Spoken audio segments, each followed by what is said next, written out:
একে beautiful win spinner প্ৰথমত আমি 70 সিম্পল চেইন বনাম এইটো ভিডিঅ'ত দেখা নিচিনা তাৰপিছত প্ৰত্যেক চেইনত ডাবল ক্ৰোশেট কৰিম 70 প্লাস ডাবল ক্ৰোশেট কৰাৰ লগে লগে 140 হ'ব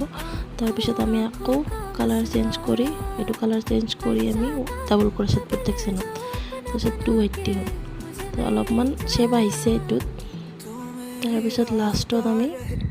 এইটো চাওক লাষ্টত আমি কি উল্টাকে সিঙ্গেল ক্ৰোশেট কৰিম কৰাৰ পিছত সাইডখিনি অলপমান ষ্ট্ৰং হ'ব দেখাত মানে স্পিনাৰৰ নিচিনা হ'ব আৰু এইটো চাবচোন লাষ্টলৈকে এটা অলপ কষ্ট হয় এইখিনি কৰাতে কিন্তু কষ্ট হ'লেও বহুত ধুনীয়া হয় লাষ্টত মই আৰু ফুল বনাই অলপ হেংগিং চিষ্টেম কৰি দিলোঁ এইটো চাওকচোন ধুনীয়া হৈছে না দেখাত জনাবচোন